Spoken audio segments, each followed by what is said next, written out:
Thank you, everyone, for being here today for the Sioux Falls City Council's Audit Committee meeting. Today is Wednesday, September 14th, 2016. I would entertain a motion to approve the minutes as they were printed. So moved. Kylie's got a motion. Second. Okay. Jason, and all in favor, aye? Aye. Opposed? Motion carries. Thank you. Let's move on to our reports. First one is a review of audit report, Sioux Falls Development Foundation. Yes, I'll take that since I'm the person that did the audit. And this was approved at our last audit committee meeting here on July 21st. It wasn't on the annual audit plan, but it was a special request. It was our first audit we'd ever done of this agreement between the city and the foundation.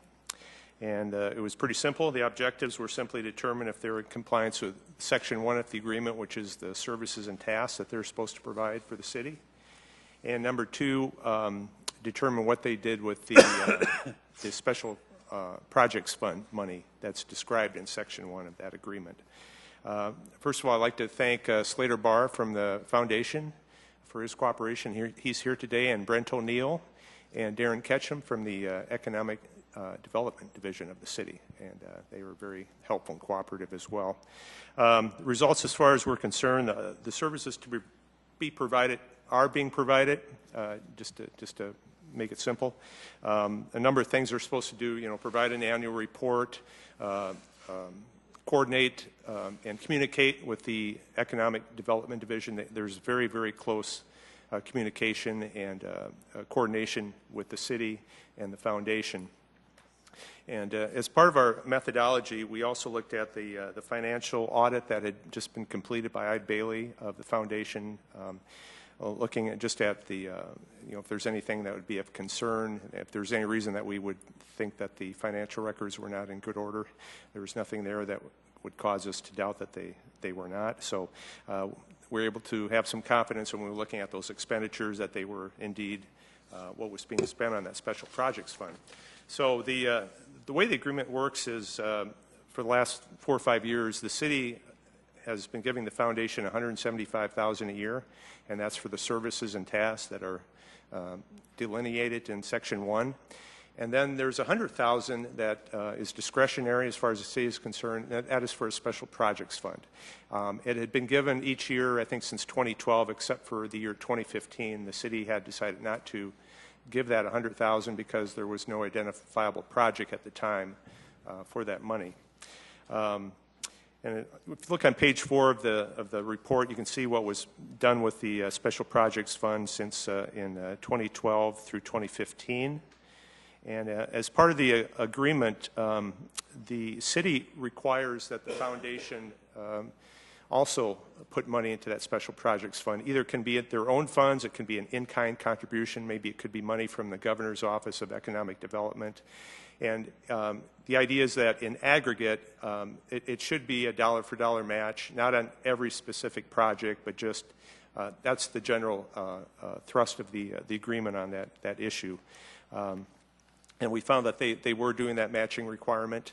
We didn't have any issues there, and you can see what they're doing it for. It was various projects, incentives to companies to come to Sioux Falls to relocate, or paying for various technology equipment at the bakery, which helps business startups. So it was all for economic development purposes. So we didn't have any issues there. If you look at the conclusion on page 5, they're doing what they're supposed to be doing according to the agreement, and it was beyond the scope of the audit. But we did notice doing the research that there's several research papers now that have come out and challenging economic development organizations to measure their outcomes, not only their outputs but their outcomes.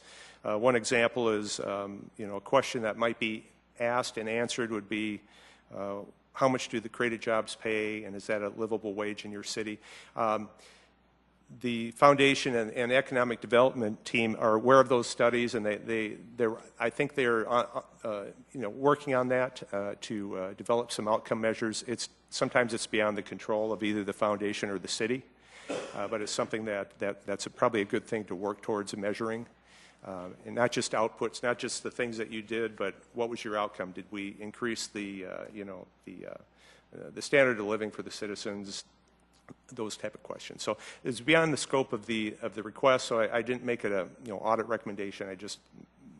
We discussed it at the exit meeting, and we just kind of briefly mentioned it in the report. So if you have any questions, I'll try and answer it. Otherwise, Slater Barr or our city staff is here to answer your questions. So. Questions?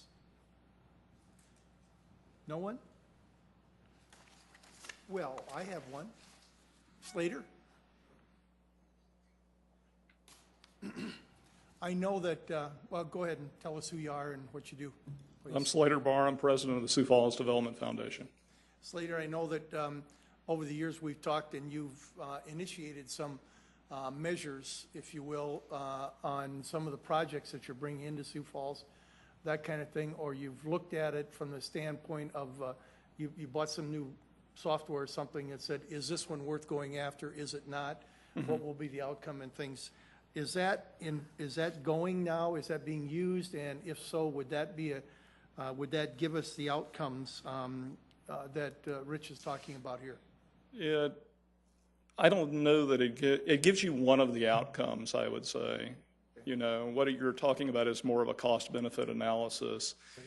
And the specific tool that we were talking about is that, going back years before I came to Sioux Falls, the community I was in, we really kind of pioneered some of the use of something called fiscal impact analysis, which tries to use modeling to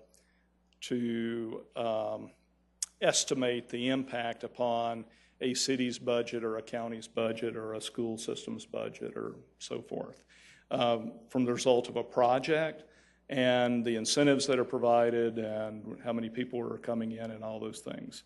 So we have been working on that, and in fact, Darren's here, but that's a tool that the city has kind of joined us in the effort of working on and trying to collect all the information and get that all up to date. It would provide, I think, a useful tool to us.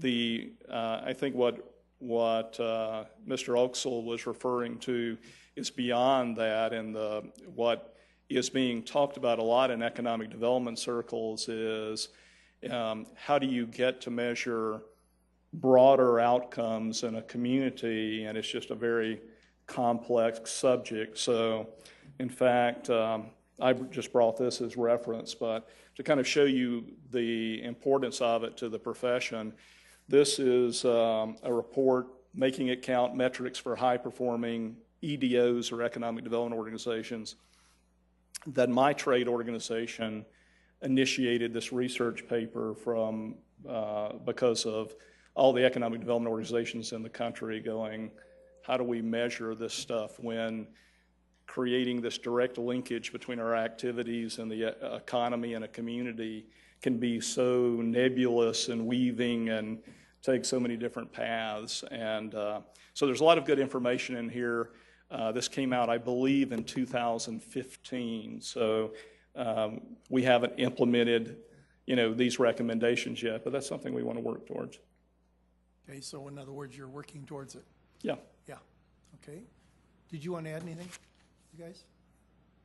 Okay, thank you. Any other questions or anything for anyone? Then I would accept a motion to approve this audit. Kylie and Martins. Any any other questions or anything? Okay, all in favor, aye? Aye. Opposed? No? Motion carries unanimously. Thank you very much, Rich. Okay. Thank you too. Thank you guys too. Thank you very much. Our next agenda item is audit and construction manager at risk. And this was the first internal audit we've done of this delivery method. The city has traditionally used the design bid build method, and they use that for the vast majority of their construction contracts. But I gave a little background there on this delivery method, the CMAR. It was used, this building that we're in right now, back in 2001, they used it for the Carnegie Town Hall renovation project. They used it for the Great Plains Zoo improvements in 2010, and then more recently with the Midco Aquatic Center and the Denny Sanford Premier Center, they've used a CMAR. So CMAR involves getting the contractor involved very early in the process and helping with the design input. And then once the design is somewhat finalized, and they turn into the general contractor. But so it's a little bit different than the design bid build, where you hire an architect and you get the design pretty much finalized, and then you go out for bids, and then you get the lowest responsible bidder. With CMAR, one of the problems is you're not going off of the lowest bid. You're selecting the most qualified contractor, and that's rather subjective. And I made several references in the report about that.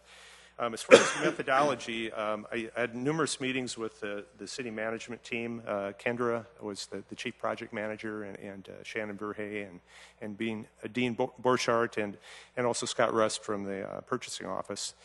So I had numerous meetings with them, looking at many, many documents. I interviewed executives from several different construction management companies in town here that offer that service.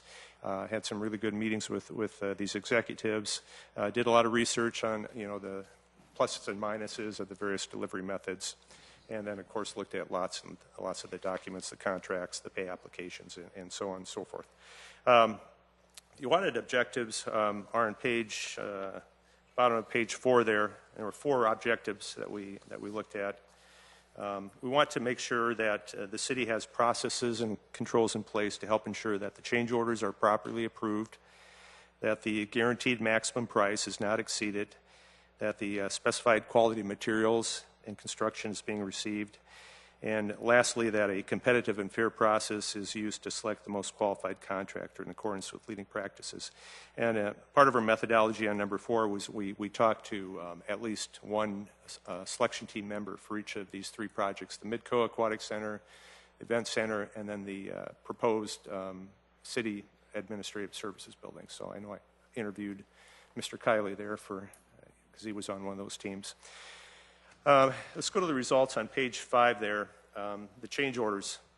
We reviewed the 15 change orders for the Denny Sanford Premier Center and 2 change orders for the Midco Aquatic Center. Now, the Aquatic Center is not completed yet, so it's just as of the time we did the audit work, there were 2 change orders. We looked at the hard copies. We wanted to make sure that they were properly approved according to the designated procedure. The normal procedure that we have under city policy is that change orders less than $25,000 are approved by the city engineer, and if they're over $25,000, they're approved by the mayor, and then they have to be noticed to the city council on the consent agenda. But with these 2 projects, the Aquatic Center and the Premier Center, based on the 2 resolutions down there on bottom of page 5, Resolution 8511 and 114-14 that the City Council approved, that procedure was changed. It was more of a case of as long as the change orders did not exceed the project budget, city officials could execute those change orders.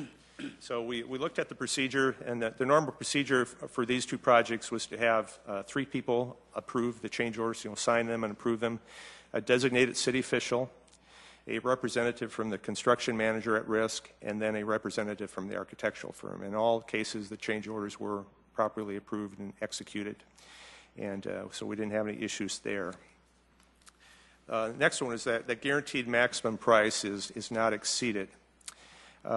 In a CMAR, the owner, which would be the city, has some protection that if the project were to go over the guaranteed maximum price, the CMAR has to just simply eat that. But there can be change orders with CMAR projects. But in the case of this delivery method, the city has much more control over that. It's usually an owner-requested enhancement to the original design. And for the Event Center, there was 14 change orders. They increased the GMP from about $99 million to about $103 million. And then change order 15, the very last one, reconciled the final cost of work back down to about $101 million. And I just had some information. The total authorized budget was $117 million on the event center, and I got that figure from the finance director. About $114.2 million has been expended from the date of the November 2011 election. As far as the Midco Aquatic Center, the GMP at the time we did our audit work was about $22 million, and as of through the May 2016 pay application, they'd spent about $15.2 million. That contract is not done yet. They'll have the grand opening here next month, and then there's always some final pay applications that'll trickle through. So that's not quite done yet. As far as the one audit recommendation we came up with is on middle of page 6 there. Due to the size and the complexity of these type of contracts, we're recommending that the city consider hiring a construction audit firm to do final audits on these type of projects. There's a number of firms nationwide that specialize in these sort of audits. They will come in at the request of the owner and do a final audit. It's normally done at the contractor's office. And there's a tremendous amount of paperwork that's generated by these contracts, and there's a lot of sometimes very complex interrelationships between various subcontracts on these projects. So we're recommending that the city do that. It would not take the place of accounting staff and internal auditors and our project managers that monitor the cost. It's simply bringing in people that do this all the time and are very, very good at it. And can, are very specialized audit firms. So that's our one audit recommendation we had on that. So the third audit objective was the quality of materials and construction. The city has numerous controls and processes in place to help ensure that we get the right quality of material and construction. A staff member from the city engineer's office is always assigned to these projects, and during the event center construction there was one of our employees basically transferred his office out to that site there and was there every day. There was always a weekly walkthrough, both for the event center and for the aquatic center. Usually a representative from the construction manager, a representative from the architect, and somebody from city staff would do a weekly walkthrough. And the idea was to monitor progress, but also to make sure that little problems did not become big problems. And that's worked very well. The other thing that the city does is we hire and pay directly the testing firms. The CMAR does not do that. It isn't like we pay the CMAR and then they go out and hire the testing firm as a subcontractor. We hire them directly, we pay them directly. I indicated on page 7 the type of testing that went on for the event center. Some of the items are tested on site, such as the oil and the soil and the concrete strength, the welds, the fireproofing, etc. There's a list there in the middle of page 7 of the firms that we hired and paid for. And then further on, as you go all through page 7, there similar items were tested and are being tested at the aquatic center. And then we use mainly geotech engineering for the aquatic center to do the soil and the concrete, the asphalt, the rebar, that kind of testing on site. And then we also hired a company called Questions and Solutions Engineering to do equipment commissioning. So that pool has a lot of complicated equipment. So we want to make sure that that's equipment is working properly. So we hire an independent company to come in. They do what they do, commissioning. They start it up. They make sure it's running according to specifications. And just to give some assurance to the city that everything is ready to go, such as the air handling unit, the pool heating equipment, the dehumidifier unit, etc. And then I did have a paragraph there on the middle of page 8 about the only non-conforming work on these two projects was the one that I think the council is very, very well aware of. It was the issue with the exterior metal panels, and I just gave some detail there on the sequence of events and the global financial settlement there that the city received when it was all said and done. So as part of the research, when I was talking to executives from local companies and doing some other research on the pluses and minuses of this delivery method, the delivery method itself, when you use that construction manager at risk, it tends to result in better quality because you have, certainly the CMAR wants to have a good reputation. They want further business. They're in a position to satisfy the owner. They have some input on the design. They have some ownership of the design. So I quoted one of the research articles there on the middle of page 8 where it said the CMAR is still largely a position of representing the owner's interests. And the last thing that we looked at was, are we using a competitive and fair process to select the contractor, and is it in line with leading practices? So we did research on, and I think in Appendix 5 on the very last page of the report is the sources that we consulted to come up with the leading practices. The problem with the one disadvantage, certainly, of CMAR is it's subjective as far as determining who you're going to hire as your contractor. It's not the low bid. You're going with most qualified, and so, well, how do you do that? We looked at the various leading practices. The city is doing the majority of those. For example, requesting that the committee members score the proposals independently and then averaging the scores. And then making sure that you have a very detailed request for proposals. What exactly are you asking these proposers to submit, and what's the format you want it in? And then you have to tell them how much things are going to be weighted, and have to be very clear on that so that they know what to submit and what you're looking at. As far as a debriefing, we don't offer a debriefing unless the unsuccessful contractor asks for it, and then our purchasing manager will do that.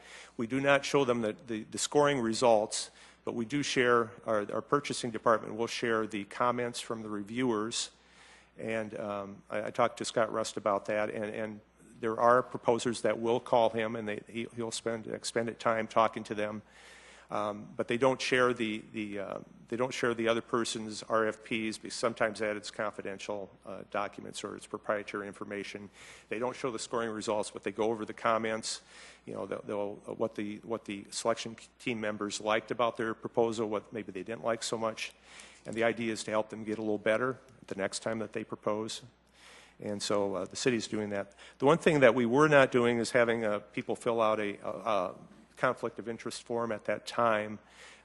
We do now, beginning in 2016, our purchasing department does have a form that if you're on a selection team that you will have to fill out a conflict of interest form. So that is that issue's been addressed. And the other thing, a leading practice is to make sure that the people that are proposing to do the work are the ones that are actually going to do the work. A comment was made, you know, you don't want to have the varsity team presenting the proposal, and then when the work is and then getting the job, and then when the time for the work to be done, the junior varsity shows up. You want to make sure that you understand who's going to be doing the work, and if a key member needs to be replaced, that the city needs to be informed of that and consulted about that. You know, if a project manager is going to be replaced, that the city is aware of that. So we didn't really have a lot of issues on that.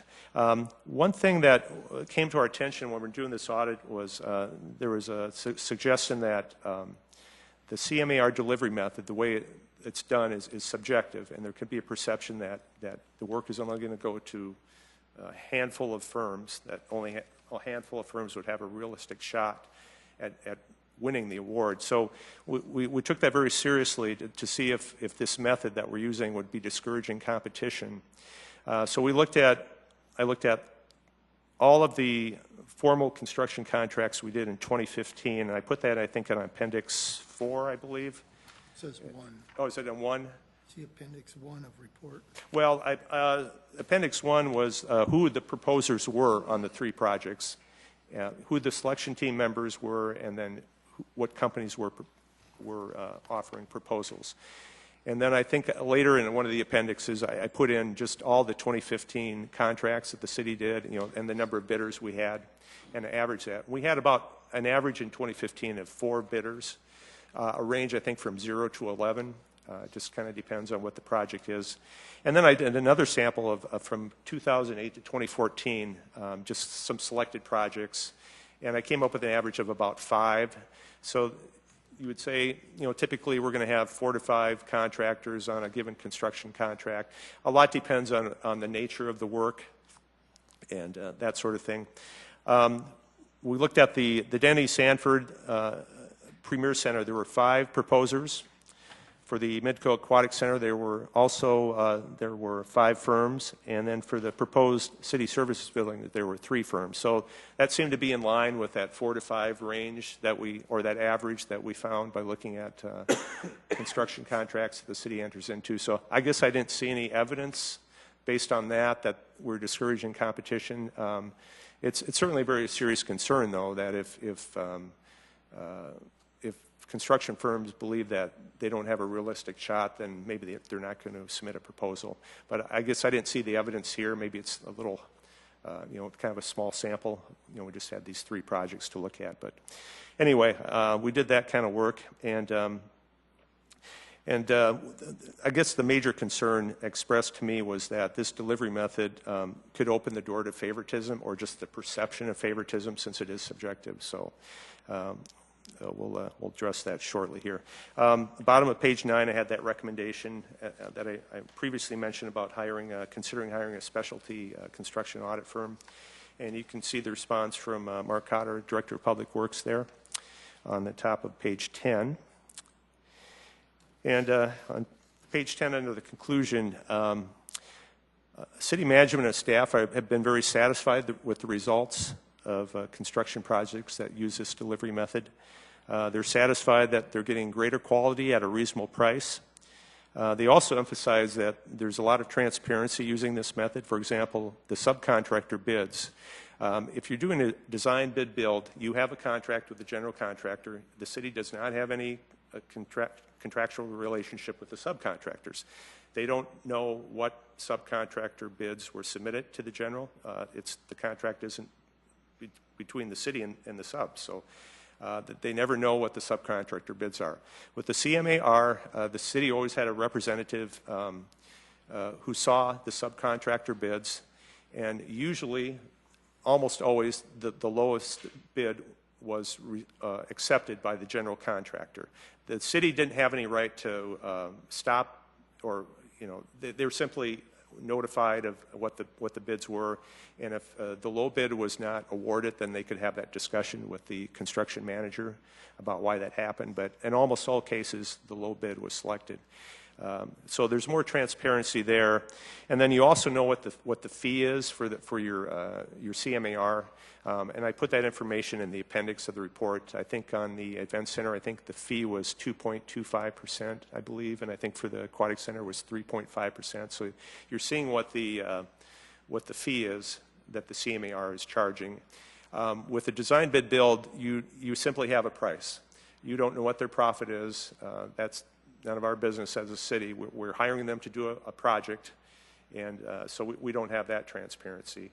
And then there's also, I put in information there in the appendix about the what's called the general conditions that M.A. Mortensen was paid for, as well as their fee. And then also I put a lot of detail in there so you can see what the fee was, what they paid in taxes, the excise tax, what they paid for the performance bond and the insurance. And those costs are normally passed on to the owner. General conditions would be things like the trailer on site, the construction managers on site, they're getting paid for their time there. And those are typical construction contracts costs. I mean, they're not unique to these projects. They can be quite a bit of money. They can be typically up to 10% of the entire contract price can be general condition and site services and that sort of thing. So I put a lot of detail in there just so people can see. And then we also listed every subcontractor. We got the detail report from M.A. Mortensen, what they paid their subcontractors, so people can see, the description of the work and who the vendor was and how much they're paid. And we gave similar information for the aquatic center, but that wasn't the amount paid. That was the scheduled value because that contract is still in progress. So it was just, simply saying, okay, for this description of work, it's going to be awarded to so-and-so, and this is the scheduled value that we'll pay. When it's all said and done, it could be less, plus or minus that amount. So we just thought that was helpful for people to see that information. And So the three biggest risks that we found, and the bottom of page 10 there is on the report. The three biggest risks to using that delivery method by the city is, number one, that you could have a poorly written contract favoring the CMAR by the city. For example, if we didn't have much experience in this area, we could enter into a poorly written contract that might be favoring the CMAR, who is very, very familiar with these type of contracts. The second risk was that, which we just mentioned, that since it's a subjective process, there could be some criticism that this could lead to favoritism. And then the third risk was that the only way the construction manager at risk would truly be at risk is if there was a major field problem and they simply covered it up. And so to address these risks, the city has hired Tegra to help us with the contract. They do many, many services for us besides just helping us with the contract. They're making sure that the fee that's being charged is reasonable. They give advice on how to structure the contract, how to review the pay applications, that sort of thing. So they do a lot of great service for the city. So we use them both for the aquatic center and for the event center, and the city managers have learned a lot by working with Tegra. So that's been very helpful to address that risk of having a badly written contract. And as far as getting poor materials and construction, we have those processes in place where we always have an on-site engineering staff person there assigned to a project. We do those weekly walkthroughs. We independently hire and pay the testing firms. So that's how we address that risk. And we do have that same risk with a design bid build. I mean, you have to monitor the quality of the construction and the materials. As far as that risk about the subjective nature, that's something I think the city has to be very, very sensitive to, that there could be a perception that, that the committee members, might have the same viewpoint or they might have the same background. There might not be a lot of diversity, even though they're persons of high personal integrity. So I guess that's the one thing that is the biggest disadvantage of this delivery method. So if you have any questions, we have people from management here, and so we hope we can answer any questions you might have. So I'd like to thank everybody I worked with. Everybody was really great about providing documents and answering all my questions and being very patient with the whole process. So, questions? Councilor Kiley.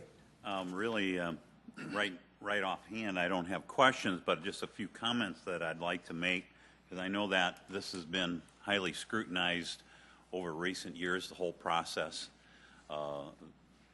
dealing with change orders and transparency. And Rich, it appears that you've addressed both of those very well, and I do thank you for that. And you've listed the advantages as well as the disadvantages with recommendations on how to approach the disadvantage. So, and I see that one of those recommendations has already been agreed upon to follow through. But I just wanted to point out, and there was some confusion on the part of an individual that presented last night, that this audit was over a specific project. It's over the process, not a specific process. It's over the delivery method, yeah. Exactly. Yeah. So the Denny Sanford Premier Center and the Midco Aquatic Center, through resolutions 8511 and 114-14, the resolutions authorize city officials to enter into, execute, and deliver amendments, change orders, and change directives which do not, and I emphasize the word not, exceed the authorized project budget. And I know that had been concerns before, that these change orders were going to add on to the overall cost, but they had to stay within that guaranteed maximum price that was identified in the project. And that certainly is one of the advantages of the CMAR process, is that we do have that guaranteed a maximum price. And if there is any savings, that there was also the perception, misinformation out there, that if there were savings, if it came in under, that stayed with the contractor. No, that is absolutely not true. And that does not. Yeah. Thank you. No, it stays with the city. It stays with the city. Yeah. And then also, under the recommendations, as I've already mentioned and you'd mentioned too, the city should engage the services of a construction auditor firm for construction projects of the size and complexity of the CMAR contracts entered into by the city, and I'm glad to see that we have agreed to do that. In terms of selecting the same company, or showing some preference, we've had Mortenson on the Premier Center, we've had TSP now on the Aquatic Center, and Henry Carlson's been selected for the Admin Center, so that doesn't appear to be an issue to date with the projects that we are using this process for. So I'm glad to see that, and I think the committees have done a good job of selecting the best company to move forward. And then another area that had been highly scrutinized was the question of transparency, and thank you for addressing that. Transparency, the CMAR offers greater transparency than the design bid build, and you point out that the city generally does not know what the subcontractor bids are in the design bid build process. They do have that information in the CMAR, and that's huge. And the design bid build process, the owner, in this case us, the city, never knows what the contractor's profit is on a contract, where we do with this particular process too. So I know that I have been involved in this process, as you had mentioned, with the admin building, and I thought it was very thoroughly vetted, and we were, as selection committee members too, we were prepared well for that particular process and provided with all the materials that we required in order to make an informed decision. So I've been, with my limited experience, I certainly do not have as much experience as our team out there, but I thought it has worked very well to date. So again, thank you for those clarifications in the report. Other questions? Okay, I hesitate to bring this up, but I think I need to bring this up because we will be looked at as not doing somewhat of a thorough job in this situation if we don't bring up the panels. And I guess the question I had is that, did you find anything on the panels that they're not properly installed, and or that they would not do the job that they were intended to do under the contract or the solution that we came up with? No. I mean, the only thing that we didn't do is have them fill out the conflict of interest form. I think when I talked to Mr. Kiley, I believe you were briefed on it, but it was as far as, being able to look at, okay, did they sign a form? No, they didn't do that prior to 2016. We do now make selection team members. No, I'm talking about the panels. So was there anything in there that said, no, because they were installed wrong, that they won't do the job that they were supposed to? And I'm not saying they were installed wrong. I'm just saying they will do what they were intended to do. Or isn't that part of the audit that you would have? Well, I was just looking to make sure that we had the right leading practices involved, such as, scoring individually, then averaging, making sure that, when you do an RFP, that you're telling the proposers, okay, this is how you're going to be evaluated, that you're following the process you said you would, that sort of thing. Yeah. Mr. Chair, you're asking a question that's outside the scope of the audit. Yeah, it's outside. Well, I was wondering if, talking specifically about the panels on the event center, Rich is talking about the panels that are involved in choosing the CMAR. Yeah. I just thought maybe that had been brought up during it, and we could, do that. I think if I might, if we wanted to do some sort of audit of that particular procedure, the whole whatever with the event center, that's a whole different conversation. I think what's really important about this particular audit is the fact that it has proven or helped us prove that idea that the contract manager at risk process really is a high quality process.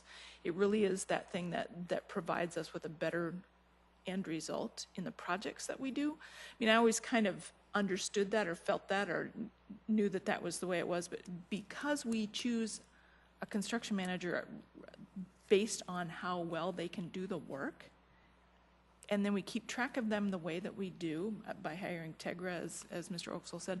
It's an outstanding way to do it. And I'm excited that the state of South Dakota allows it to be used instead of the really antiquated way of doing it in terms of low bid only. It doesn't work. When we're talking about the complexity of the projects that we do in the city of Sioux Falls, that just doesn't work anymore. And so I too appreciate the level of scrutiny that you put this process under. This audit is really valuable in the way that we think going forward projects that we're going to do. I would agree with you 100%. I learned more through this too, of that we're in the thing that I like about, let's put it that way, is that the contractor at risk has the plumbing, and somebody comes in with a plumbing bid that they know has messed it up 2 other times, even though they're low bid, they can say, we're not dealing with them. We're going to do it. We're going to go to the quality, even though it costs a little bit more. We're going to go to the quality, and that's what we've been able to do with both of these projects, and hopefully the third one.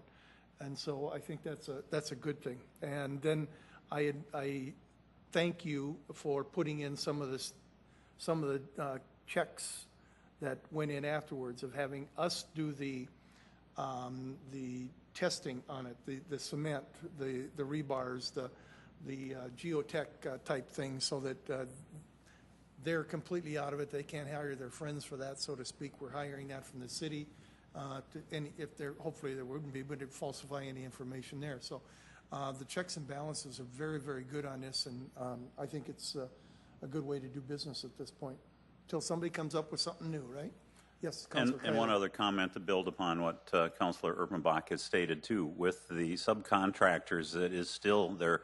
The general contractor is still using the competitive bid process, so we are getting the best price, yet at the same time it ensured that it's a qualified contractor doing the work as well too. So it does help us to realize some of the savings that we did on the event center that we were then able to turn back over and make the enhancements and still stay within that guaranteed maximum price that we had established to begin with. So it's proved to be very worthwhile to date. I agree. Other questions? Hearing none, I would entertain a motion to accept this audit. So moved. Second. And all in favor, aye? Aye. Opposed? Motion carries unanimously. Thank you for a job well done on that, Rich. You're welcome. Jane Onstead, update on internal audit manager's position. All right, good afternoon. So Rich is going to be leaving us. I guess that's public news now. Yeah, You're smiling. I am leaving. Smiling is right, yeah. All I do for him is sign forms to let him take his vacation time these days. So Councilor Rolfing asked me to come to the committee today to just update you on the status of the replacement. My name is Jane Hannestead. I'm in the Human Resources Office. I will be facilitating that process on behalf of this committee. My panel, as I understand it, is Councilor Rolfing, Councilor Kiley, and Mr. Martin. So we'll look forward to working with the three of you on behalf of the entire panel. We've got a timeline set up, and that's kind of the hardest part, other than getting the candidates. But our advertising period is going to start here in a couple weeks, September 26th. We will have it posted for 3 weeks. We will be advertising at all of our normal advertising sites, colleges, universities, that kind of thing. We've got about 100 of those. And then in addition, we'll be posting at the South Dakota Municipal League, the Association of Local Government Auditors, and the Sioux Falls chapter of the Institute of Internal Auditors. So we'll be advertising at all of those sites. And then as a group, we will be conducting, the four of us will be conducting the interviews. It will be the week of October 31st will be the first round interviews. So we're hoping to get a good candidate pool and get a good replacement for Rich. And so after we get done with the initial interviews, we will proceed with having the whole audit committee meet the finalist or finalist, depending on what the group decides, as well as the full council in executive session, because it will be, of course, an appointed position of the city council. So happy to take any questions that you have. Or That bring everybody up to date? you all good? Super. I right. think we've got a good program set up. Hopefully we'll get a number of good applicants, and we can move forward in a selection process as per the schedule. Right. I'm sure we will. All right, thank you. Thank you. This next one, I believe, item number 4 is something that you had? That's right, yeah. Kind of had this idea to do this for a number of years, but Scott Rust is here. I know we've talked starting last year about doing some continuous auditing or monitoring of his responsibilities as purchasing manager. And I don't know if Scott might want to talk to you for a minute or two, but I think it'd be, what we talked about, it'd be greater value to him as a manager if he knew quickly if something was amiss. For example, looking at requisitions, he's got a team of staff that does the requisitions for the city. They get the price quotes for materials. When departments have a need, they do a requisition, and it's his staff that goes out and gets the quotes and then creates purchase orders and that sort of thing. And then also looking at contracts. Looking at make sure that they were properly posted, that there was an affidavit of publication, we're reading the state law, that they appeared on the city council consent agenda. And those are kind of things that we can do as auditors very easily from their desk. We have access to so many records now just right on our computer screen. So much of the information is electronic. It's not in a filing cabinet at City Hall somewhere that you have to go looking for it. And then we're also just in the process now of creating a shared drive that we can put this information as we do this sort of work. We can just put it into the shared drive, and then his team over in finance can look at that and respond. If we had something that didn't look right, we'd say, well, it appeared you didn't have more than one quote, and you're supposed to have 2. What's the situation with this one? And they can respond. And then also, as far as that shared site, when I talked to Tom Huber, the assistant finance director, he said, could you put all your audit reports over there on the shared drive? Because it used to be they could just simply go to the city website and find 5 years worth of audit reports. We've been tasked with cutting down on the material that we put on the city website because it just takes up a lot of memory and whatnot. So we only put about the current year and last year's audit report there on the website. So that'd be very helpful to Tom Huber and the finance team if we could just put all the audit reports over on the shared drive. And I had some other ideas for continuous auditing, and I've worked with Dave Bixler, the City Council's budget analyst. He helped me with something last year. You can do something called a Benford analysis on accounts payable, which it's kind of a nerdy, geeky thing, but it has to do with something called the leading digit. For example, the address here is 235 West 10th, so the leading digit would be a 2. And what you do is you look at your accounts payable, you look at the dollar amounts, and then you look at the leading digit. And sometimes you look at the first 2 leading digits. And according to this guy named Benford, he came across this principle that you would expect the 1 would show up 10% of the time, and a 2 would show up 10% of the time, et cetera. It doesn't work that way at all. A 1 should show up way more often than a 5.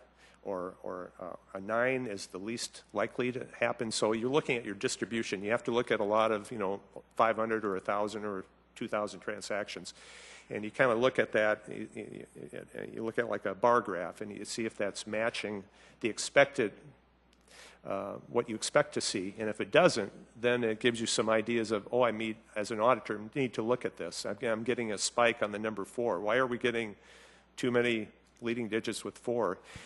It could be fraud, but it's probably not. It could be simply an inefficiency.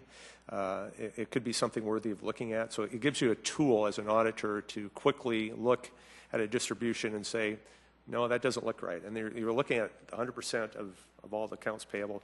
That's one example. Another one I just ran last week is just looking at all the Social Security numbers for city employees. And if you look at the Social Security Administration website, you can see that there's certain numbers that are impossible. They've never been issued. So maybe you just do a quick scan of all 1,200, or if you include all your part-time employees, you might have 2,000 Social Security numbers. You can quickly sort them. You go, there's a problem here. We've got a couple of numbers here that are impossible. Okay, what's going on here? We'll ask HR what the deal is. So there's just things you can use with technology that don't take a lot of time. You can do them right at your desk. So what I'm proposing is that I'd simply report to you at the end of the year what we've kind of come up with, and then it's kind of a handoff to whoever is the manager after me, that they can continue that and kind of develop this and tweak it and find out, well, we don't need to do this test very often. That doesn't really give us anything, but maybe this other test. And then maybe at some point we can even hand that off to management, or we do it less often and management does it, and we kind of, so that's kind of the idea. So Sounds very good. Scott, would you like to comment? Scott Russ, the purchasing manager in the finance department. I've been working with Rich on this for approximately a year now, and we used, I'm going to go back, we used our military experience right here. We're constantly audited in the federal government realm, and I said I need some eyes and ears on the stuff that I have to manage, and one of the things we came up was a continuous audit plan where his staff could actually take a look at what the city is purchasing, how we're doing our and managing our processes, and making sure that they meet the statutory requirements here at the city, along with our ordinance requirements and any other written policy that we may have. So I'm very supportive of this. I need the eyes and ears out there. To do an audit every 3 or 4 years, you might be doing something wrong for 3 or 4 years, and then you find out you're doing it wrong. I want to fix the problem right away.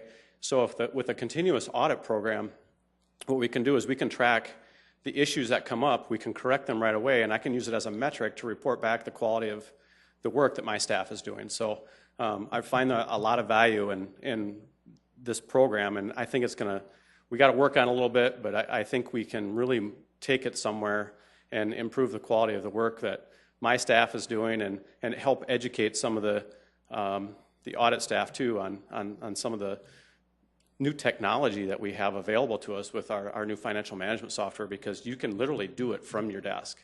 Everything is electronic now, so it's very easy, it's very efficient process, rather than going over and digging through filing cabinets like we used to do, and not too many years ago. Not that many years ago we were doing that, yeah. Right, right. So I'm very supportive of this program, and hopefully the audit committee is too, because I need the eyes and ears. I can only look at so much. We have a small staff, and we push a lot of contracts and agreements through our office. Thank you very much. You bet. And appreciate your openness on that, because it's something that now should be a lot easier, and to keep everybody going, yeah, makes perfect sense. Any comments from anybody? No? Great, thank you. Yeah. Thank Can you talk, though, Mr. Chair, talk about how that would work in terms of staffing when, especially Rich's staff works on a lot of larger projects over a period of time.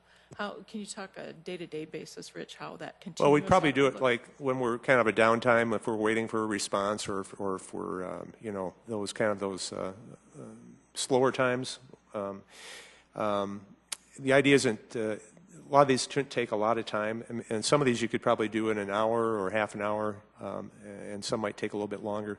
So it's kind of, you're kind of filling in those little gaps in your workload, or maybe you've started an audit, and maybe you kind of run into a roadblock, you're waiting for some documents or something like that, and then that'd be something you could do.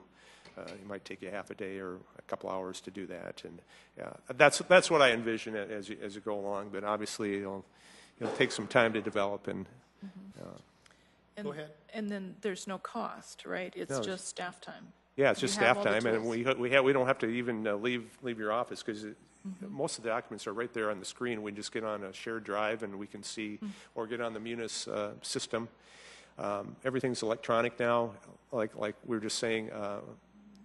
Right. The days of the 4-drawer file and putting stuff in there, and then auditors having to go through the file, and that's becoming less and less common. When we implemented Munis, one of the things that I wanted to bring in was the ability to audit everything electronically. I wanted everything to these guys to sit at their desk and be able to do everything. So we've designed all of our processes and our procedures to be electronic in nature. We include basically every time we make a purchase, we have a history behind it. We have a book, and the auditor can go in and look at that book, and it'll show the history of the process we went through to procure those goods and services for the taxpayers. Fascinating. Thank you. I think it's exciting to look at that situation, to be able to take a department like yours that goes through everything. Well, we are definitely harnessing the technology of this new financial management system and making great strides in efficiency and how we can get the information in the system and how easily people can get it out. Super, super. I would ask you to report back at Okay. our next meeting on how we can do that. Yeah, which is, I think, the next topic, isn't it? Record retention is the next. Oh, record retention, yeah, let's do that. Thank you. You should have that in front of you there, or I think I had it as electronic attachment. Back in April of 2012, there 4 years ago, we had a record retention policy approved by this audit committee. I think, Rex, you were on at that time. But the only thing I really changed or added to was certainly number 4, the peer review team working paper. We were required to keep that until the next peer review team comes. It's in a 3-ring binder, so we consider that an important record to keep. I had a little bit of information about the audit work papers there. Number 1, we don't print our work papers anymore. They're electronic. We convert Excel and Word documents into a PDF, and then the idea is to retain the current year electronically and the past 4 years, but also that we would certainly not delete anything until the peer review team had looked, since the last time they did a peer review.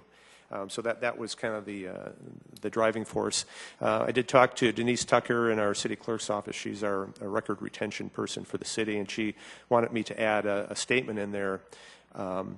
I put in a statement that comes that for that 5-year keeping the working papers. We talked to the State Department, the legislative audit folks, and they keep their work papers normally about the current and then the 4 years. So that's kind of where that came from. It's not mentioned anywhere in the South Dakota Record Retention Manual. As far as the reports, internal audit reports, we just kind of thought we'd keep those indefinitely. They don't take up a lot of space on the server. The work papers, sometimes they can be 500 or 600 documents, and that takes up a lot of room on the server. But the reports don't take up a lot of room, so we figured we'd just keep those indefinitely.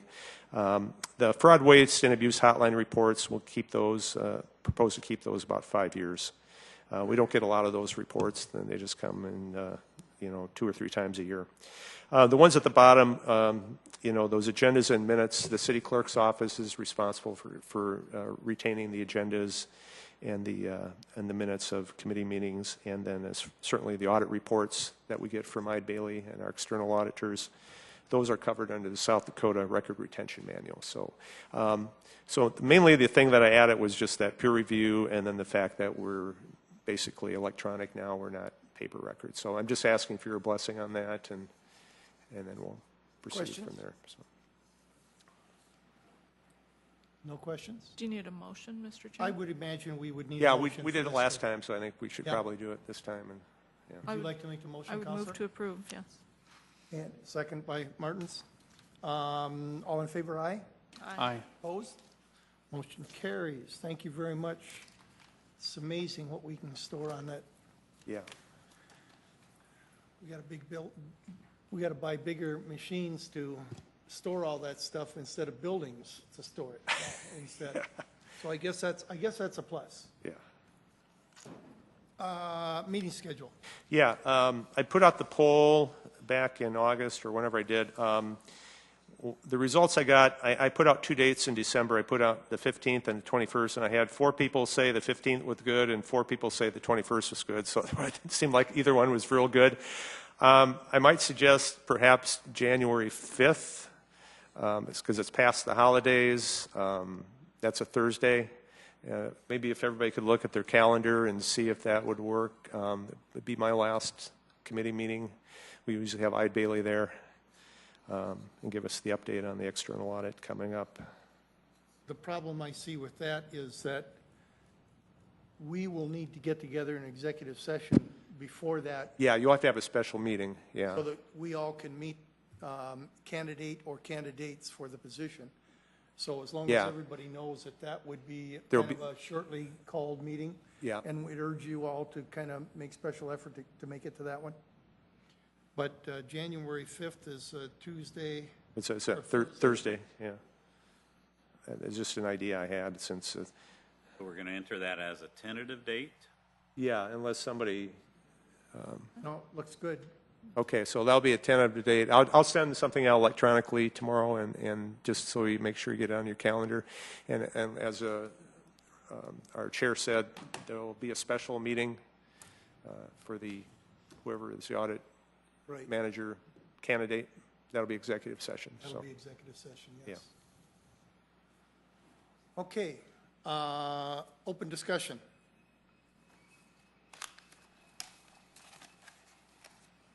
Somebody's whistling or doing something. the window. Oh, that's the window. The window coming down. Oh, that's right. That means it's 5 o'clock. Any open discussion? Thank you all for being here again today. While we sometimes aren't the most robust committee, we sure do get some work done thanks to these three people. And what we do as an audit committee is very important to keep the city on the right track as we move forward. So thank you again for being part of the committee, and thank you for taking the time to be part of the meeting here today. With that, I'd entertain a motion to adjourn. So moved. Moved. Seconded. Second. And all in favor, aye.